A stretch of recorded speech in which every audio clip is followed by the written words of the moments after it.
Bueno. Recording is on. El ejercicio que vamos a hacer hoy, no sé si ustedes tienen el práctico, en realidad no es un práctico, sino es como un enunciado, ¿sí? Es este enunciado, si no lo tienen yo después se los mando, y nos pide estudiar el comportamiento hasta la resistencia de flexión de una viga, ¿sí? Es una viga de hormigón armado, simplemente apoyada, que tiene dos cargas puntuales a 1/3 de cada uno de los apoyos, ¿sí? Y nos da la sección transversal, ¿sí? Nos dice que la base de nuestra viga es de 15 centímetros, la altura total de la viga son 30 centímetros y la distancia útil, que no sé si recuerdan, pero seguramente Claudia se los explicó, son 27 centímetros, ¿sí? La altura útil, si ustedes recuerdan, es la altura desde la fibra más comprimida, más comprimida del hormigón, que es la superior, a el centro de la armadura, ¿sí? A eso nosotros llamamos altura útil. ¿De qué va a depender esa altura útil? Bueno, va a depender del recubrimiento que nosotros le vamos a dar a nuestra viga y del tamaño de la armadura. Cuando nosotros vamos a predimensionar una sección, si todos esos valores todavía no lo sabemos, aproximadamente vamos a determinar que la altura útil es igual a la altura del elemento menos 3 o 4 centímetros, ¿sí? Porque el recubrimiento mínimo que le damos al hormigón son 2 centímetros y a esos 2 centímetros le restamos medio diámetro de la barra y es lo que nos da la altura útil. ¿Sí? Y fíjense, nos da distintos modelos, ¿sí? Nosotros vamos a tener que estudiar el comportamiento de esta viga para un modelo que va a ser cuando la armadura sea 3 barras del 12, un modelo 2 para cuando nuestra armadura sea 3 barras del 20 y un modelo 3 para cuando nuestra armadura sea 3 phi del 8, ¿sí? ¿Qué quiere decir estudiar el comportamiento hasta la resistencia a flexión? Bueno, lo que vamos a determinar y a trazar es el diagrama momento-curvatura, es decir, a medida que nosotros vamos aplicando carga a la viga, esa viga se va deformando, va obteniendo un momento y una curvatura, ¿sí? Y tensiones y deformaciones, tanto en el acero como en el hormigón. Y es lo que nosotros vamos a ir calculando. Nosotros vamos a resolver el modelo 1 con 3 phi del 12 y después quedará para ustedes resolver los otros dos modelos, que ya les digo, son iguales, lo único que les va a ir variando va a ser la cantidad de armadura. Fíjense, como les dijo Claudia, seguramente, a medida que nosotros vamos aplicando carga a nuestra viga, obviamente el hormigón se va a empezar a deformar y cuando estemos en una tensión en la fibra más comprimida, más traccionada, que es la parte inferior de nuestra viga, cuando la tensión en el hormigón sea menor que la resistencia que puede soportar a rotura por tracción del hormigón, el hormigón se va a encontrar en un estado 1, ¿sí? Que es un estado elástico, en donde la zona traccionada del hormigón, que es la parte inferior de nuestra sección transversal, no tiene fisuras. Por lo tanto, el hormigón va a tomar esfuerzos de compresión en la parte superior y esfuerzos de tracción, ¿sí? Fíjense, no sé si ustedes saben, pero cuando nosotros tenemos un elemento de hormigón, el hormigón siempre toma esfuerzos de compresión y colocamos la armadura en los lugares donde el elemento esté traccionado para tomar efectivamente esos esfuerzos de tracción, ¿sí? En una viga simplemente apoyada con cargas puntuales, la parte inferior va a estar traccionada y la parte superior va a estar comprimida, ¿sí? Como la carga que yo estoy aplicando es poca, el hormigón, en la parte traccionada, que es la parte inferior del eje neutro no está fisurada. Entonces también va a tomar, junto con el acero, esas tensiones de tracción. Fíjense, como estamos en un estado elástico, vamos a tener deformaciones y tensiones lineales.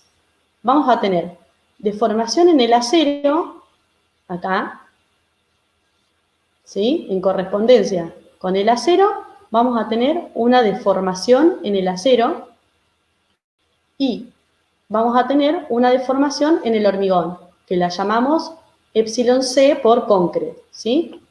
Con su curvatura correspondiente.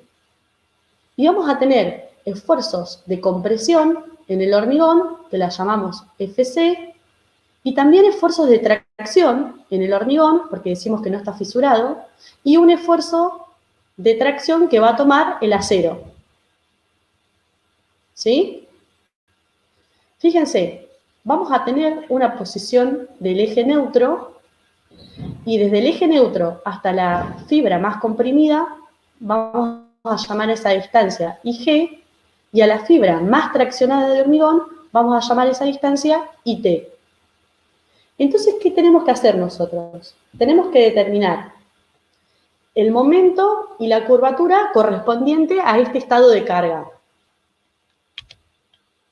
En el artículo 9523 del CIRSOC 201, tienen el momento crítico.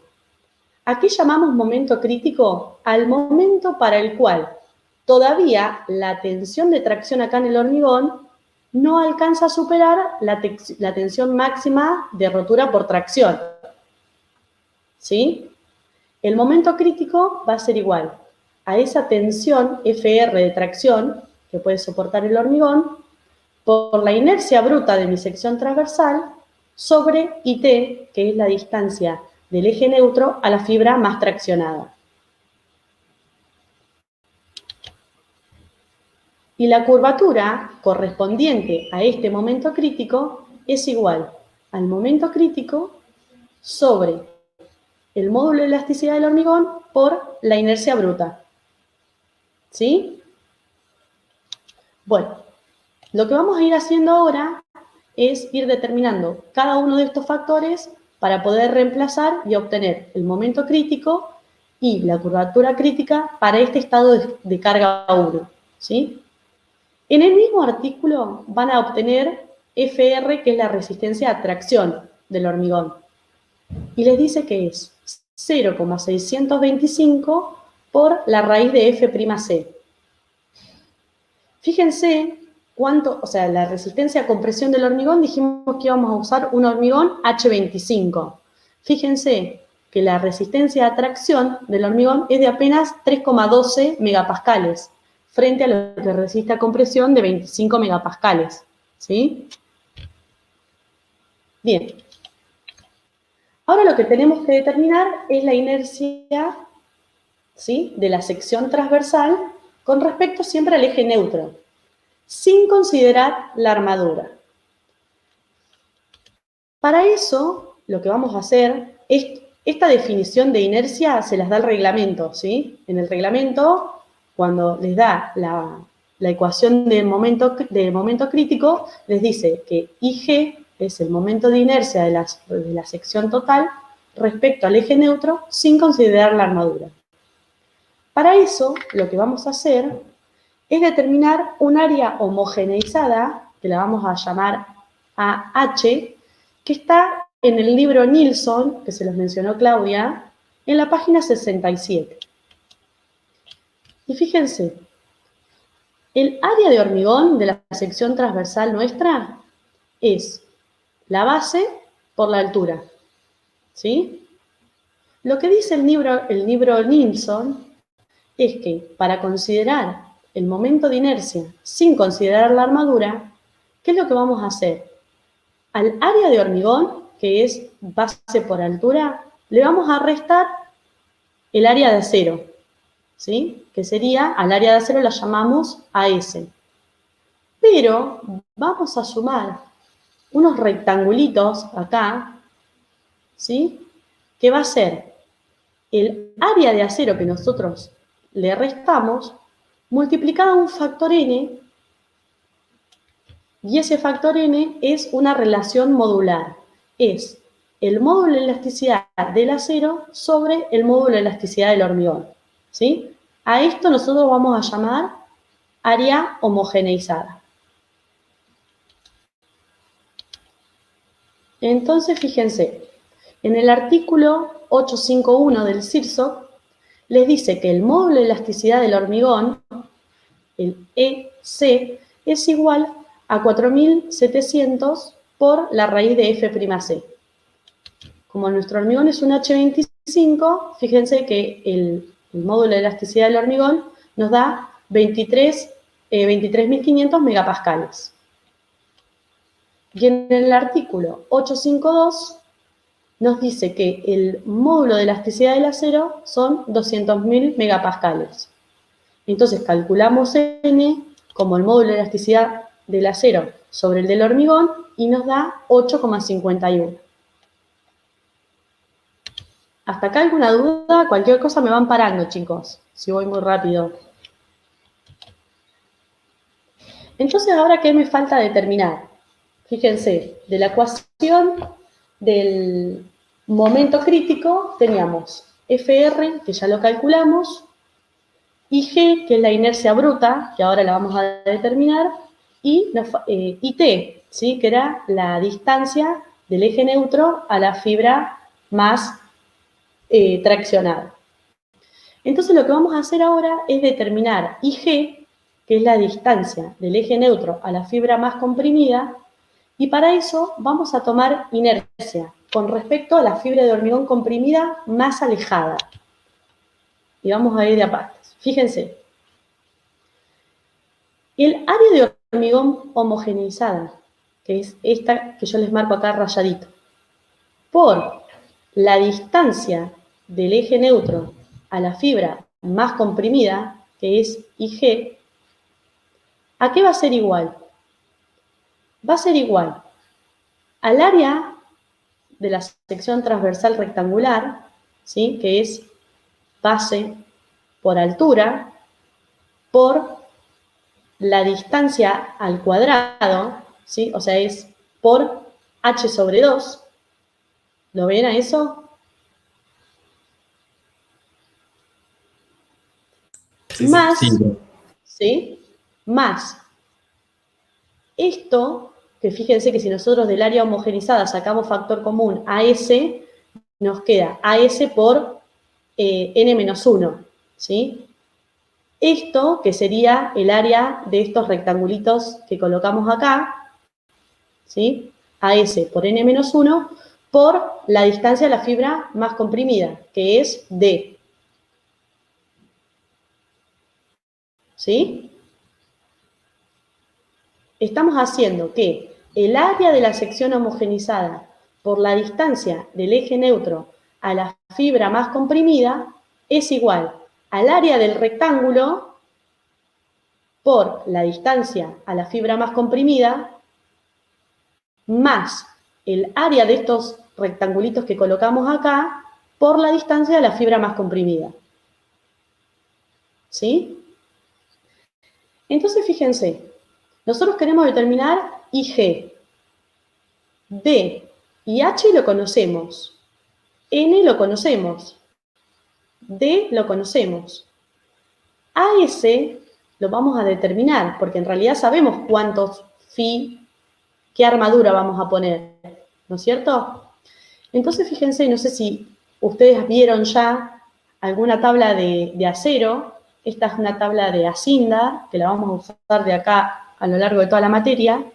Y fíjense que les dice, acá tienen el diámetro nominal de la barra de acero y acá las cantidades. ¿Lo ven? Entonces nosotros teníamos 3 phi del 12, fíjense, 3 barras de 12 y acá nos da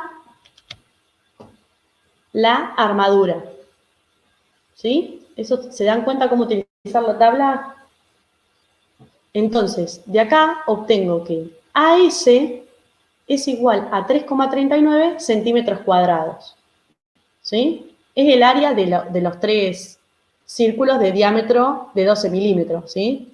Pero para no andar haciendo las cuentas, directamente tenemos esta tabla y sacamos el área. Entonces, fíjense, el área homogenizada dijimos que era igual a la base por la altura, que son 15 centímetros por los 30 centímetros, más AS, que es el área de la armadura, 3,39 centímetros cuadrados, por n-1. N es 8,51, por lo tanto, puedo determinar el área homogenizada, que nos da 475,43 centímetros cuadrados. ¿Sí? Entonces ahora, reemplazando todos estos valores en la ecuación anterior, obtengo IG.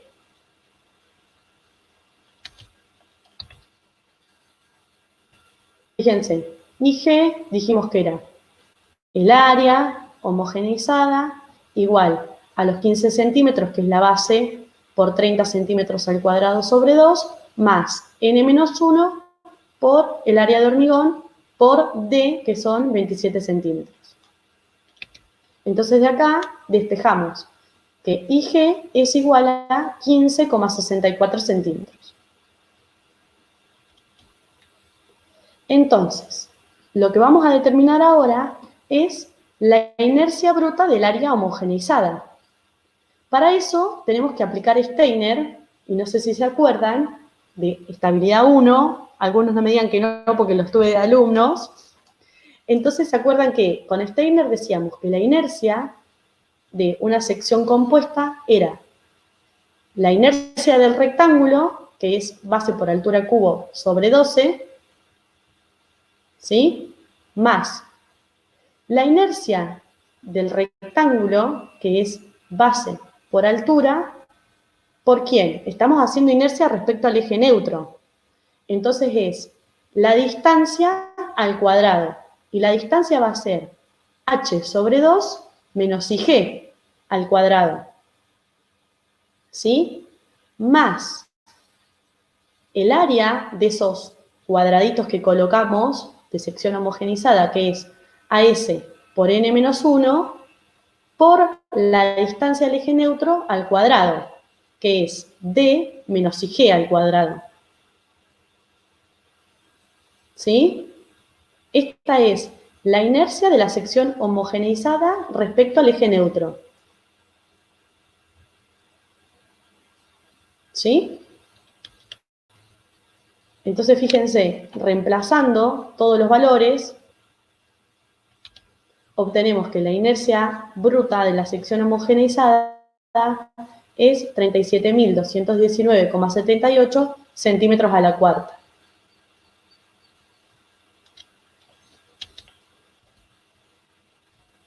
Entonces, ahora lo que quiero determinar es IT, que es la distancia desde el eje neutro a la fibra más traccionada, porque nosotros calculamos IG.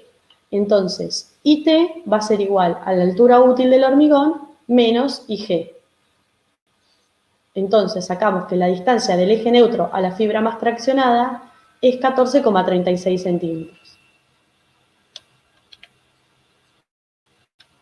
Por lo tanto, el momento crítico va a ser igual a FR, que dijimos que era 3,125 megapascales, por la inercia bruta, que es la que calculamos recién, sobre IT. ¿Sí? Fíjense, acá lo que hago es pasar los metros cuadrados a centímetros cuadrados y los kilonewton, 10 al cubo, kilonewton, corresponde a un meganewton, ¿sí? Por un tema de unidades. Entonces, el momento crítico me da 809,97 kilonewton centímetro. Y con eso puedo determinar la curvatura crítica, que va a ser igual al momento crítico, que es el que calculamos recién, sobre el módulo de elasticidad del hormigón por la inercia bruta. Sé que lo que yo hice acá, bueno, por un tema de unidades, fue pasar el momento a meganewton, ¿sí? Y los centímetros a metros, ¿sí? Entonces, la curvatura me queda en radianes sobre centímetros. ¿Sí? Fíjense el valor, 9,26 por 10 a la menos 6.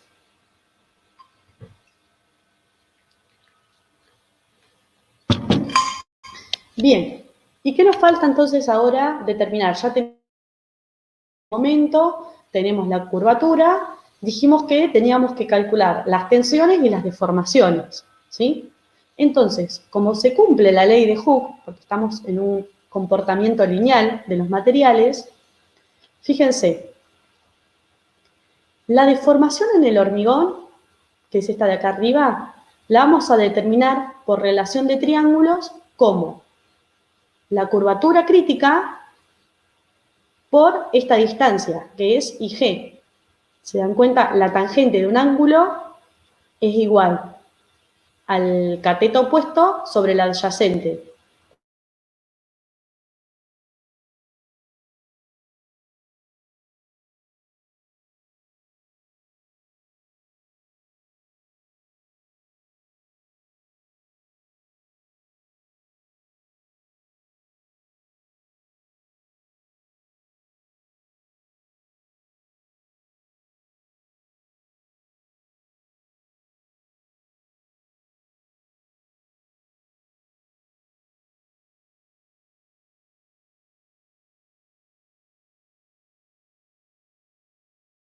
Del hormigón, ¿sí? Y también negativo porque es una tensión de compresión. Antonella, pero a mí se La me... deformación en el acero, Profe, fíjense, se cortó aquí recién. va- ¿dónde se quedaron? Creo que recién estabas explicando por qué era en negativo. Me parece que recién ahí habías arrancado. Explico entonces desde esta diapositiva. Sí, sí. Bueno, fíjense, como se cumple la ley de Hooke, les decía que por relación de triángulo, fíjense, la tangente de la curvatura es igual al cateto opuesto, que va a ser la deformación en el hormigón, sobre el cateto adyacente, que es IG. Entonces, yo puedo despejar de esa relación la deformación del hormigón. La tangente de un ángulo, cuando el ángulo es muy pequeño, es aproximadamente el ángulo, ¿sí? Es por eso que yo acá les pongo que la deformación en el hormigón es igual a la curvatura crítica por IG. Y es negativo porque el hormigón está comprimido. Entonces la deformación decimos que es negativa. FC, que es la tensión en el hormigón, va a ser igual, por la ley de Hooke, a la deformación en el hormigón por el módulo de elasticidad del hormigón. También negativa porque es un esfuerzo de compresión. ¿Sí? La deformación en el acero, ¿a qué va a ser igual? Fíjense, va a ser la curvatura crítica por esta distancia, la distancia desde el eje neutro a la ubicación de la armadura, que es igual a D menos IG. ¿Sí? ¿Eso se dan cuenta? Es este triángulo de acá. Es la tangente de la curvatura es igual a la deformación del acero sobre esta distancia. Esta distancia es D menos IG. Y la tensión en el acero va a ser la deformación en el acero por el módulo de elasticidad del acero. ¿Sí? Sí, profe. Entonces, Sí. para el estado 1 tenemos un momento crítico, una curvatura crítica correspondiente a ese momento, tensiones y deformaciones en el acero y en el hormigón. ¿Sí? Cumpliendo la ley de Hooke. Ahora, ¿qué pasa? Voy a aplicar más carga, ¿sí? Al aplicar más carga, la tensión que voy a tener en el hormigón comprimido va a ir aumentando, porque ese momento crítico que yo saqué va a aumentar, ¿sí? Entonces, si aumenta el momento crítico, ¿qué va a pasar? voy a superar la tensión de rotura por tracción del hormigón. Entonces el hormigón se va a fisurar en la parte traccionada. ¿Sí? Entonces, si el hormigón en la parte traccionada se encuentra fisurado, no va a tomar esfuerzos de tracción. Solamente el acero es el que va tomando los esfuerzos de tracción. Pero ¿qué pasa? Estamos en un estado 2, en donde todavía la tensión en el hormigón es menor a la resistencia característica del hormigón sobre 2. ¿Sí? O sea, todavía no es tan alta la tensión en el hormigón. Entonces, todavía los materiales se van a encontrar en una zona elástica y se va a seguir cumpliendo la ley de Hooke. ¿Sí? Fíjense entonces ahora lo que pasa. El eje neutro va a estar un poquito más arriba, ¿sí? A medida que yo voy cargando mi material, cuanto más carga, el eje neutro va a ir subiendo cada vez más, ¿sí? Entonces voy a tener el eje neutro a una posición desde la fibra más comprimida que vamos a llamar K por D, que es la altura útil, ¿sí? Vamos a tener esfuerzos de compresión en el hormigón, deformaciones, perdón, de compresión en el hormigón y deformaciones en el acero, ¿sí? Y vamos a tener esfuerzos de compresión en el hormigón, que como todavía la carga no es tan grande, va a ser lineal, ¿sí? Y va a ocupar todo el ancho o toda la profundidad del eje neutro, ¿sí? Y fíjense que en la parte inferior no voy a tener esfuerzos de tracción que me tome el hormigón, porque el hormigón ya está fisurado.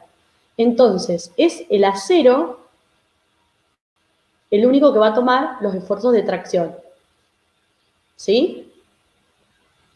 Entonces vamos a tener una fuerza de compresión, que la llamamos C, ubicada a 1/3 de la profundidad del eje neutro, o sea, a 1/3 de K por D, ¿sí? Esto porque como es un triángulo, la resultante está a 1/3 del ángulo rectángulo, ¿sí?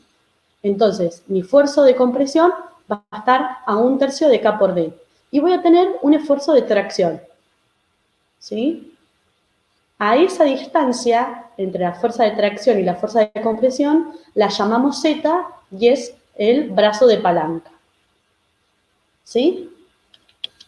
Entonces, ¿qué vamos a tener que determinar ahora? Vamos a determinar un momento para ese estado 2 que va a ser igual a ¿quién? Va a ser al momento crítico que yo ya venía, ¿sí? Desde el estado 1, más un diferencial de M, que es el que vamos a determinar ahora.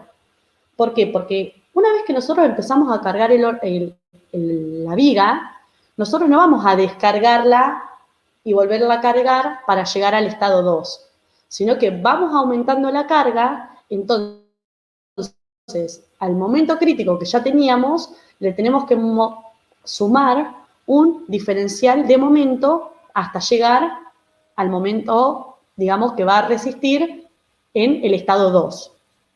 ¿Se dan cuenta?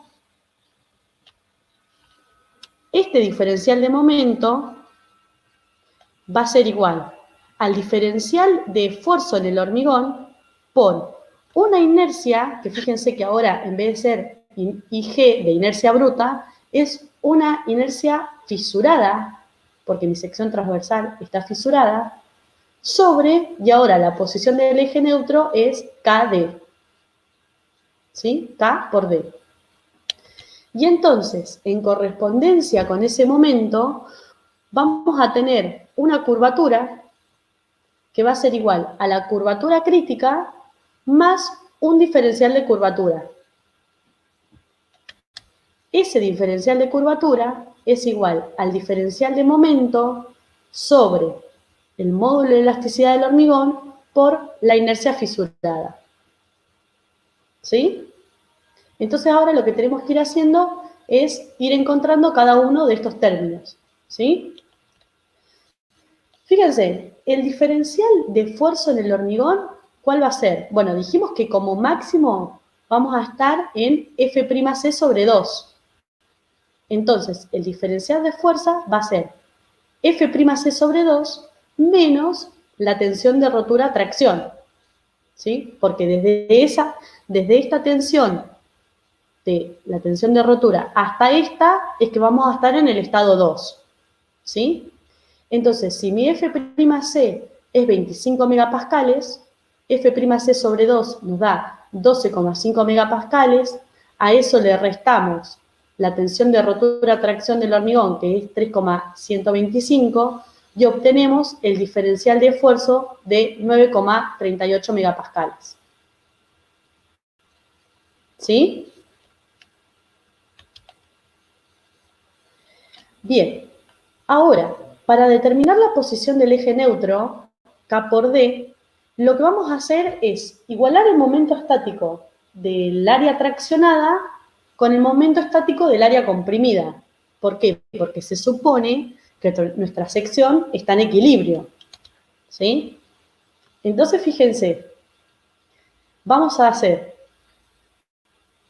B por KD es el área de mi sección comprimida.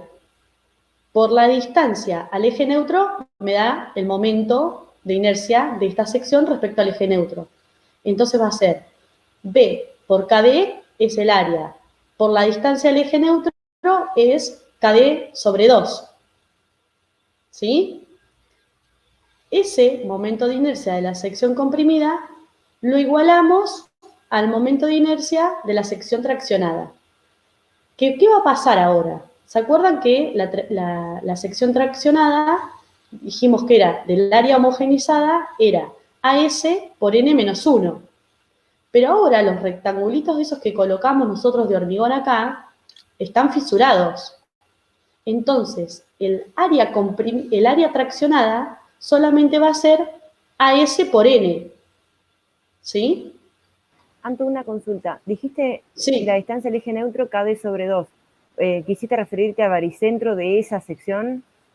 Claro, siempre que vos tomás momento de inercia o sea, lo que nosotros estamos haciendo es momento estático, ¿no? Momento de inercia de este rectángulo, que es la sección comprimida, al eje neutro. Entonces la distancia es del centro de este rectángulo al eje neutro. Ah, está bien, está bien. Del centro de la armadura al eje neutro. ¿Sí? Perfecto, gracias. Entonces por eso tenés base por altura, es el área, ¿sí? Base por altura de este rectángulo es B por KD, por la distancia del centro de ese rectángulo al eje neutro, que es KD sobre 2. Perfecto. ¿Sí? Por eso nos queda KD al cuadrado. Cuando planteamos el momento de inercia de la sección traccionada, por eso les decía que nos va a quedar N por AS, nada más. Porque el pedacito que nosotros agregábamos de hormigón ahora está fisurado, entonces no lo tenemos en cuenta. Solamente tenemos en cuenta el área de acero. ¿Sí? ¿Y qué tenemos que multiplicar? Por la distancia del centro de esta armadura al eje neutro. Entonces va a ser D, que era la altura útil al centro de armadura, ¿sí? Desde la fibra más comprimida al centro de armadura, menos KD, me da la distancia de centro de armadura a eje neutro. ¿Se dan cuenta? Entonces, fíjense, de esta ecuación conocemos todo, conocemos B, conocemos D, conocemos N y conocemos AS. De esta ecuación podemos determinar K, ¿sí? Mediante la fórmula resolvente, o más conocida como Bhaskara, ¿sí? Y obtenemos que el valor de K es 0,313.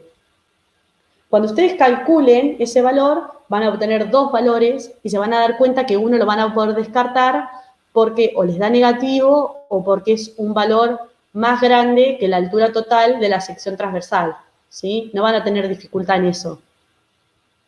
Entonces, de esta manera obtenemos el valor de K para poder determinar la profundidad del eje neutro. ¿Sí?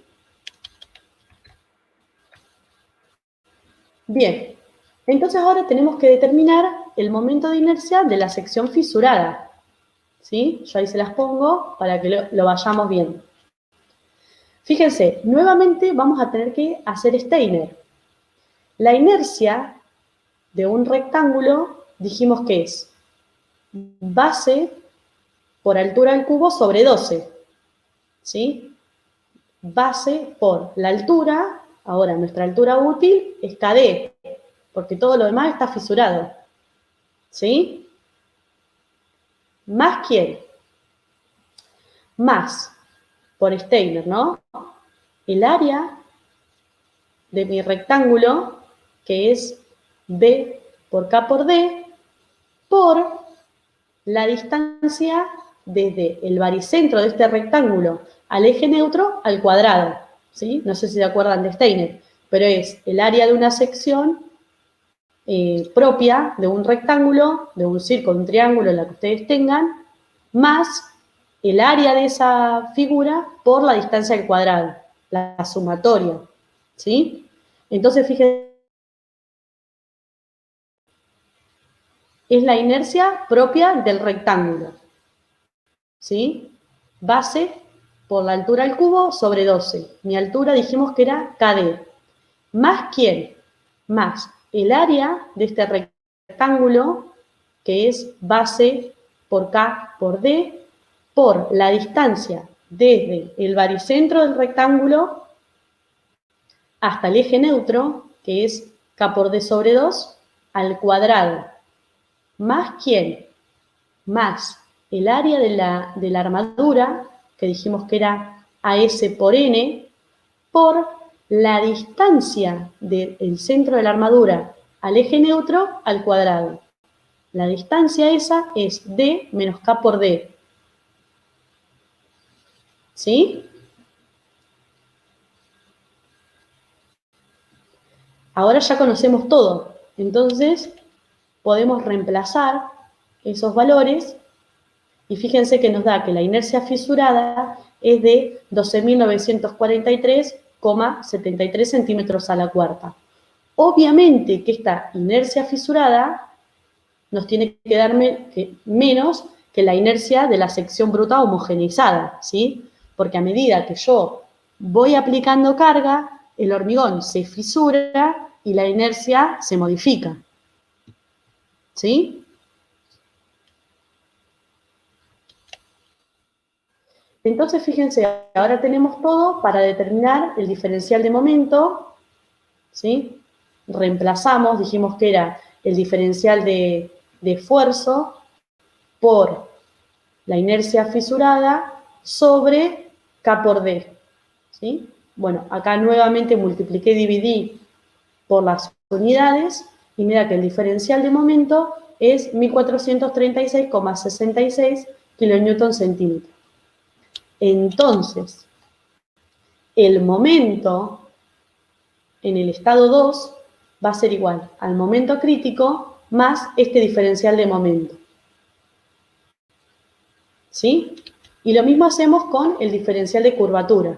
¿Sí? El diferencial de curvatura dijimos que era el diferencial de momento sobre el módulo de elasticidad del hormigón por la inercia fisurada, y luego la curvatura va a ser igual a la curvatura crítica que yo obtuve en el estado 1 más el diferencial de curvatura. ¿Sí? Y fíjense que esa curvatura crítica, esta curvatura total nos da 0,05 por 10 a la menos 3. ¿Sí?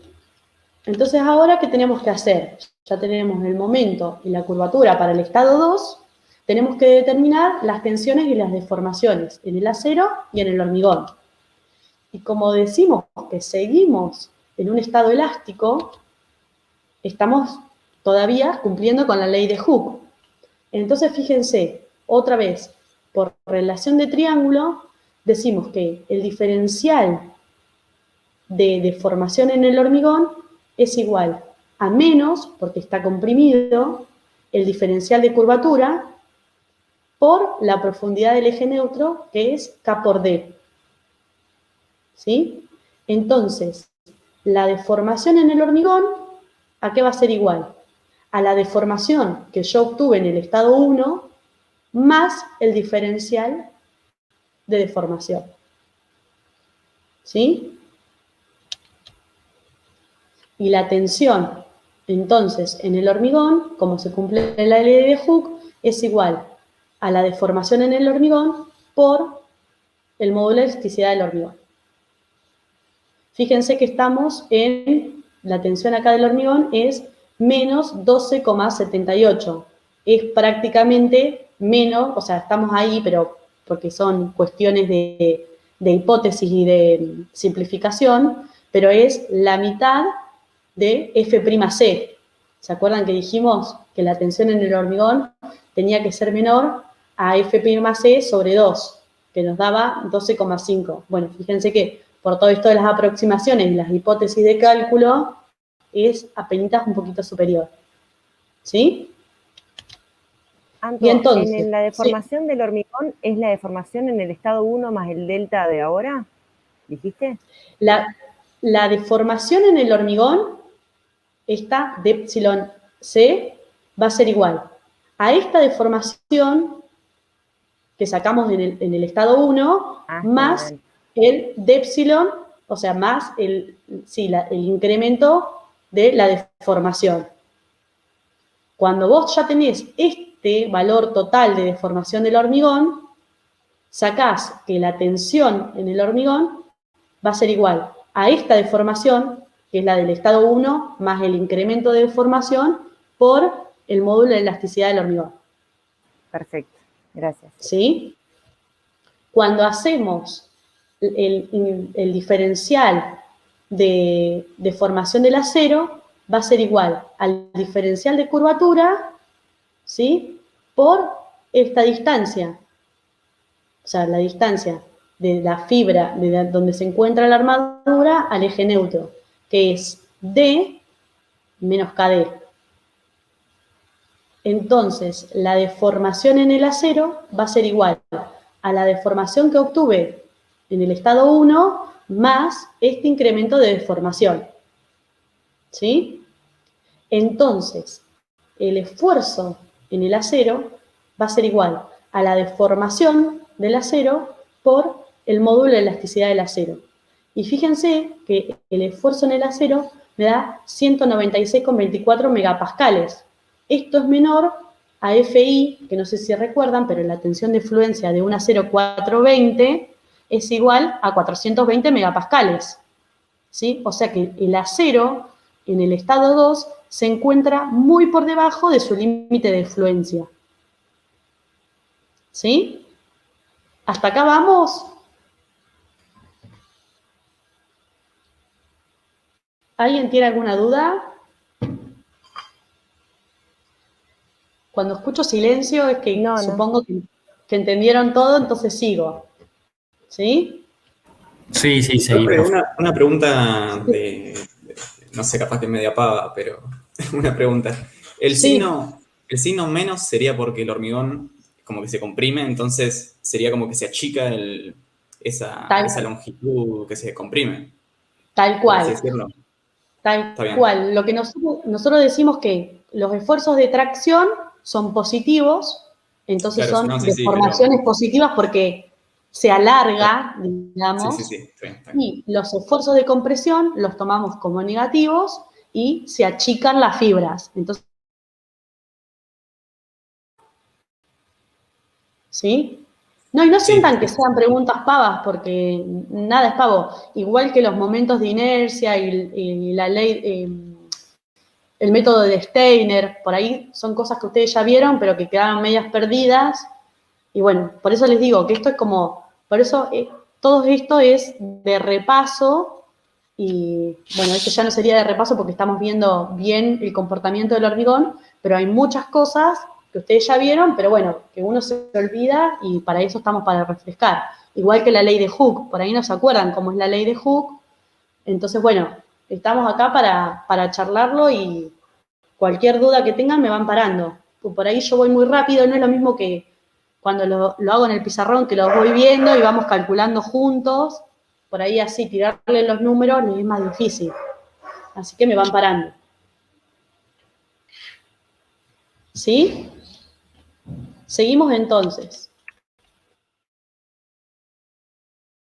Vamos a seguir aplicando más carga todavía, ¿sí? Aplicamos más carga. Entonces, ¿qué pasa? El hormigón va a estar más fisurado todavía, ¿sí? Va a pasar, el esfuerzo en el hormigón va a superar el límite que le habíamos puesto de F'C sobre 2. ¿Sí? Porque, ¿qué vamos a hacer? Vamos a determinar la resistencia a flexión, o sea, lo máximo de carga que va a poder soportar esta viga, ¿sí? Que con esto es donde nosotros vamos a empezar a dimensionar las estructuras, ¿sí? Con la resistencia última. Nosotros queremos dimensionar un elemento que, digamos, que lo vayamos a aprovechar al máximo, ¿no? No lo vamos a hacer para que soporte un estado 1 o un estado 2, ¿sí? Lo vamos a llevar a su límite. Entonces, en este estado, los materiales están por encima del límite elástico, ¿sí? O sea, no se va a cumplir la ley de Hooke y no va a tener un comportamiento lineal, ¿sí? Vamos a trabajar con la deformación máxima que pueda trabajar el hormigón y con el acero trabajando a su límite de fluencia, o sea, al máximo los dos materiales, ¿sí? Entonces, fíjense, el eje neutro ahora va a subir un poco más, porque como les digo, a medida que yo voy cargando, el hormigón se va fisurando y el eje neutro va subiendo, ¿sí? Ahora, a la profundidad del eje neutro respecto de la fibra más comprimida, lo llamamos C, ¿sí? Vamos a tener una deformación en el hormigón que, como les habrá dicho Claudia, es de 0,003. O sea, es la máxima deformación que le puedo permitir al hormigón. ¿Sí? Y voy a tener deformaciones en el acero mayores a 0,005. Y ahora esta después la vamos a calcular. ¿Por qué mayores a esta? Porque yo quiero que mi acero trabaje a la tensión de fluencia de 420. ¿Sí? Entonces, fíjense, ahora las tensiones, dijimos que no son lineales. Bueno, habrán visto con Claudia que son medias parabólicas, acá las deformaciones en el hormigón, pero para los fines prácticos nosotros lo vamos a definir como un rectángulo de base 0,85 por F'C y una profundidad de esfuerzo que la llamamos A. ¿Sí? Entonces, el esfuerzo de compresión va a estar ubicado a A sobre 2. ¿Sí? Y fíjense que la tensión en el acero, ahora no la ponemos más como FC, sino como FI, porque yo ya sé cuánto vale. Es la tensión de fluencia 420 megapascales. ¿Sí? Entonces, ¿qué vamos a hacer? Decimos que la tensión de tracción va a ser igual al área de acero por la tensión a la cual está trabajando de fluencia FI. El esfuerzo de compresión, ¿a quién va a ser igual? A la base por la altura, ¿sí? O sea, es la tensión a la cual está trabajando el hormigón, que dijimos que era 0,85 por F'C, por el área, que es la base, por la altura, que dijimos que la vamos a llamar A. Entonces, ¿qué vamos a hacer? Vamos a plantear el equilibrio de las fuerzas. O sea, como nuestra viga está en equilibrio, la tensión de tracción tiene que ser igual al esfuerzo de compresión.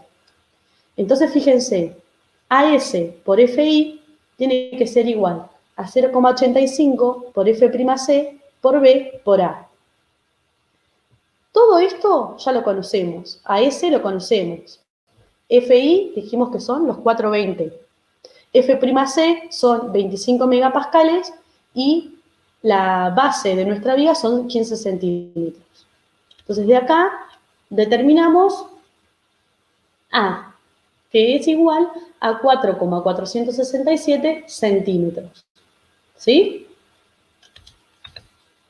Entonces, fíjense ahora, en el capítulo 7.1 del CIRSO, nos dice que A es igual a beta 1 por C, siendo C la profundidad del eje neutro, que es la que nosotros queremos calcular.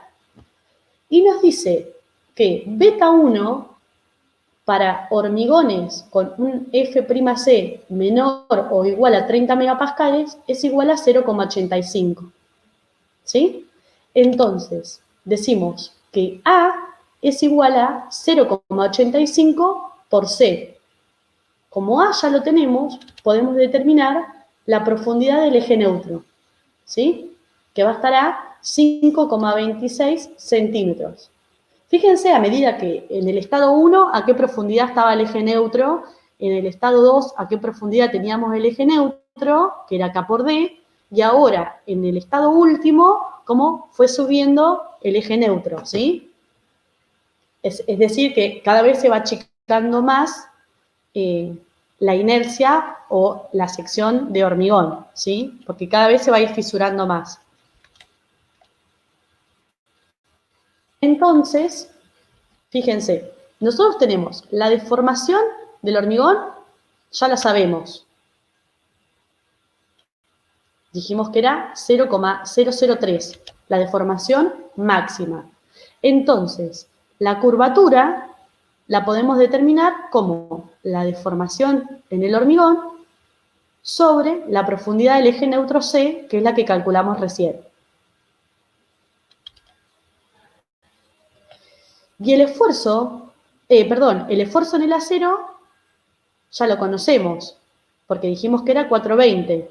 Entonces, lo que podemos determinar es la deformación en el acero, que va a ser igual a la curvatura por D menos C. ¿Sí? Es esta altura. Y ahí tenemos la deformación en el acero. ¿Qué nos falta ahora? Determinar el momento resistente, que lo vamos a llamar el momento nominal Mn, para el cual nosotros vamos a calcular y siempre vamos a dimensionar nuestra viga con este momento nominal. El momento nominal externo, digamos, al cual va a estar sometida la viga para un estado de carga, tiene que ser igual al momento interno, porque nuestra viga está en equilibrio. Entonces, el momento nominal lo podemos igualar al esfuerzo de tracción por Z, que es el brazo de palanca, o al esfuerzo de compresión por Z. ¿Sí? O sea, es el momento externo igual al momento interno. Entonces, fíjense, el momento nominal va a ser igual a T, que dijimos que era AS por FI, por Z, que es esta distancia Z de brazo de palanca, es D menos A sobre 2. ¿Sí?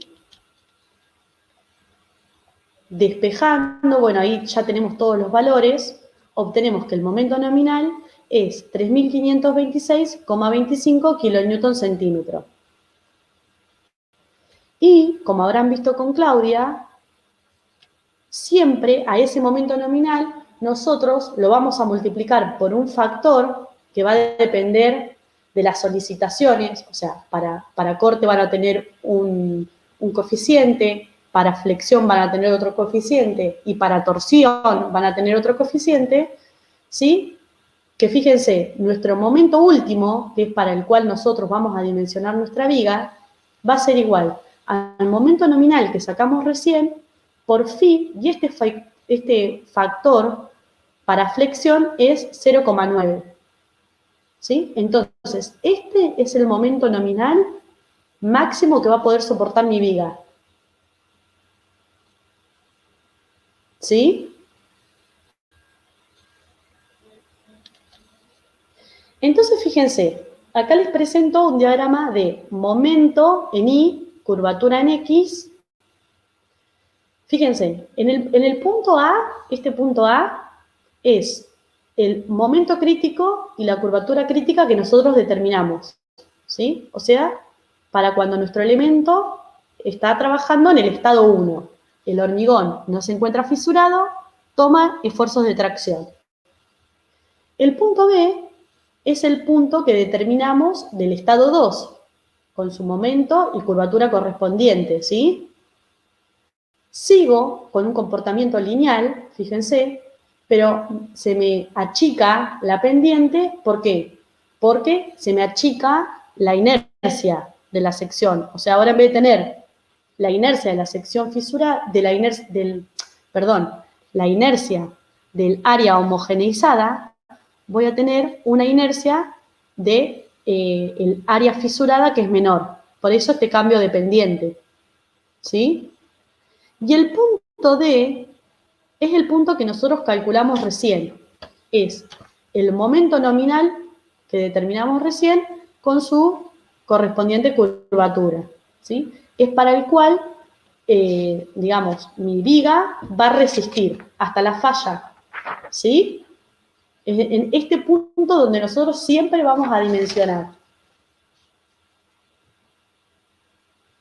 ¿Vamos hasta ahí? ¿Qué es lo que tenemos que determinar ahora? Este punto C, que es un punto para el cual, fíjense que con pequeños incrementos de carga, voy a tener pequeño incremento del momento, fíjense que ya casi no voy a tomar momento, pero me va a ir creciendo mucho la curvatura, ¿sí? ¿Qué quiere decir? En este punto C empieza a trabajar el acero a la fluencia. Empieza a trabajar a 420 megapascales el acero. Entonces, a pequeño incremento de carga, el momento que yo puedo soportar no va a ir creciendo demasiado, pero sí va a ir creciendo su curvatura. Entonces, digamos que entre el punto C y el punto D, lo que me está hablando esta distancia o el área bajo la curva es de la ductilidad de mi viga. Y va a depender de la cantidad de armadura que yo tenga. Cuando tenga mucha armadura, ¿qué va a pasar? Este punto D va a estar más cerca del punto C, o sea que mi viga no va a tener grandes diferencias de curvatura, pero va a tomar más momento nominal, ¿sí? Eso ahora lo vamos a ver. Pero bueno, lo que vamos a determinar ahora entonces es este punto C, ¿sí? Entendieron que ya tenemos el punto A, el punto B y el punto D. Y ahora vamos a determinar este punto C para el cual nuestro acero comienza a trabajar con la tensión de fluencia. Entonces, fíjense, lo que vamos a hacer es, yo les recomiendo que lo hagan en un Excel, es ir proponiendo distintos valores de C, que es la profundidad del eje neutro, ¿sí? Fíjense que si para la carga última, para el punto D, la profundidad del eje neutro nos daba 5 y pico, ¿no? No me acuerdo, pero eran, a ver, ya les digo, 5,26 centímetros, en un estado previo de carga vamos a tener una profundidad mayor del eje neutro, ¿no? Entonces vamos a ir proponiendo valores de 5,26 centímetros en adelante, o sea, más altos. Con ese valor de C vamos a calcular el valor de A como 0,85 por C. Luego vamos a determinar la tensión a la cual está trabajando el hormigón, que la vamos a llamar FC1, y va a ser igual a AS por FI sobre 0,85 por B por A, ¿sí? Esto nos va a ir variando a medida que nosotros vamos variando el A y a medida que va variando C. Luego vamos a elegir una deformación en el acero que va a ser igual a 0,0021. ¿Por qué elegimos esta deformación? Porque a partir de esta deformación el acero empieza a trabajar a 420 megapascales, ¿sí? Entonces, con esta deformación, determino la curvatura como la deformación sobre D, que es la altura útil, menos C. Con esa curvatura, determino la deformación en el hormigón, ¿sí? Como la curvatura por la profundidad del eje neutro, y luego voy a volver a determinar una tensión en el hormigón por el modelo de Hohenstadt, y lo vamos a llamar FC2, ¿sí? Este hombre propuso un modelo que esta tensión en el hormigón la determinamos como menos 1624,93 por la deformación en el hormigón más 25,30, ¿sí? Entonces, cuando FC1 se me iguale a FC2, es para el cual, digamos, el valor de C que yo necesito, ¿sí? O sea, es la profundidad del eje neutro. Fíjense, yo lo hice en Excel, voy proponiendo distintos valores de profundidad del eje neutro, ¿sí? Desde 5,26, que es la profundidad máxima del eje neutro que yo determiné para mi punto D. Entonces, para un estado previo de carga, voy a tener mayor valor, ¿sí? Con ese valor de C, calculo A. Con eso, determino FC1. Determino la curvatura y determino la deformación. Y determino por este modelo FC2. Cuando FC2 y FC1 se igualen, o aproximadamente, fíjense que no es exacto, es el valor de profundidad de eje neutro para el cual mi acero comienza a trabajar a la fluencia. ¿Sí? Entonces, con ese valor, yo digo que el momento nominal exterior, que es el que necesito, va a ser igual a la fuerza de tracción por el brazo de palanca. Dijimos que la fuerza de tracción es el área de acero por FI por Z es igual a D menos A sobre 2. ¿A cuál? El que calculamos recién, ¿sí? 4,55 centímetros. ¿Sí? Entonces, de esta manera, determino el momento nominal para el cual el acero comienza a trabajar a fluencia y multiplicando el momento nominal por el factor 0,9 de flexión, obtengo el momento último. ¿Sí? Entonces, fíjense, ahora voy a poder graficar. El punto 1, dijimos que era cuando la tensión en el hormigón va de 0 a la tensión de rotura por tracción. Es mi punto A. Su momento crítico con su correspondiente curvatura crítica. Luego, sigo aplicando carga, ¿sí? Voy a obtener el punto B, que es cuando la tensión en el hormigón es superior a la tensión de tracción del hormigón, pero es menor a F'C sobre 2. Entonces sigo en un estado elástico. Voy a obtener un momento y la curvatura. Luego el punto C, que es el que nosotros determinamos recién, que es que desde que la tensión en el hormigón es mayor a F'C sobre 2, ¿hasta qué tensión? Bueno, hasta la que calculamos recién, hasta esa FC1 igual a FC2, que es de aproximadamente 24,51, ¿sí? En ese punto C obtengo el momento último y la curvatura, que es la que determiné en el Excel, ¿sí? Para esa profundidad de eje neutro.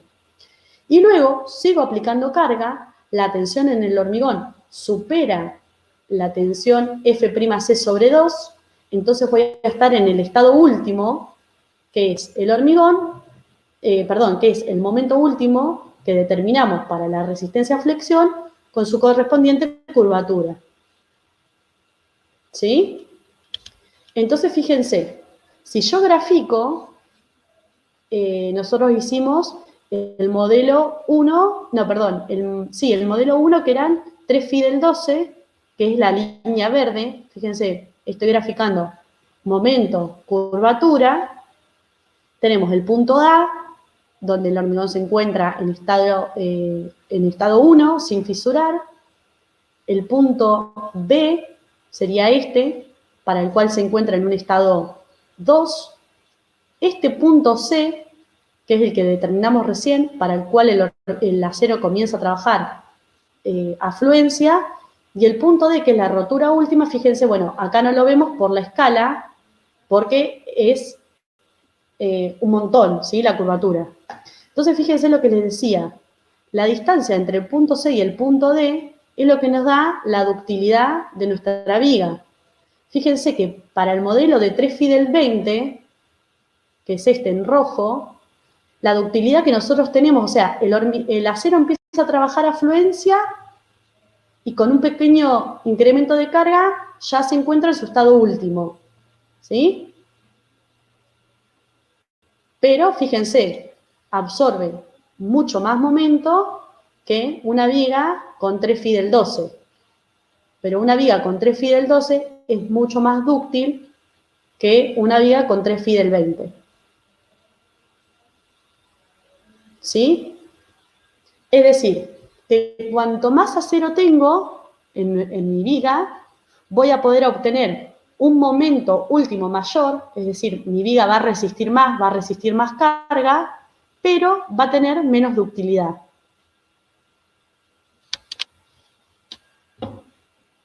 ¿Sí?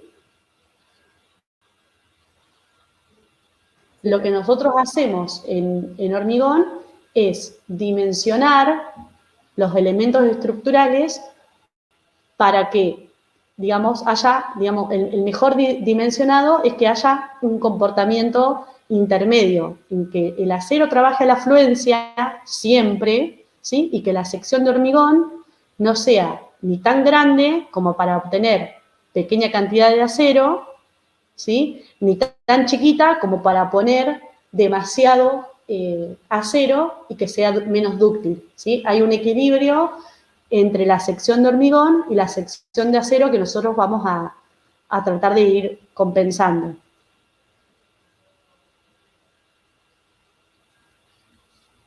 ¿Sí? No sé si quedó alguna duda, si quieren que charlemos algo. Esta es la propuesta de hoy. La idea es que ustedes puedan resolverlo y que puedan, si pueden plantear el modelo 2 y el modelo 3, y bueno, y cualquier cosa, cualquier duda que les vaya surgiendo, lo vamos charlando. Ya les digo, lo que vamos a trabajar nosotros siempre es el último estado, que es el de la resistencia a flexión. Pero bueno, es importante que ustedes sepan cómo trabaja el hormigón y todas estas hipótesis que vamos haciendo.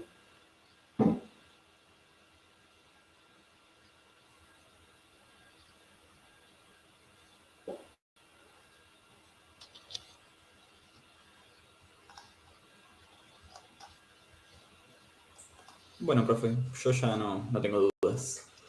¿No? No. No, profe. Bueno, entonces si no tienen duda, los invito. Yo ahora les subo el PowerPoint a la plataforma. Y bueno, y la clase que viene van a seguir con Claudia, con teoría, y ya después nos vamos a reencontrar en el primer, digamos, práctico, digamos, más práctico, que es todo esto de flexión. Vamos a ir viendo losas y vigas con el dimensionado flexión, ¿sí? Este es un práctico muy teórico, pero bueno, ya les digo, les va a ser re útil para trabajar y, bueno, para el final sobre todo. Está bien. ¿Sí? Bueno, listo. Nos vemos entonces. Bueno, Gracias. buen fin de, Adiós. hasta luego. Hasta luego. Igualmente. Nos vemos.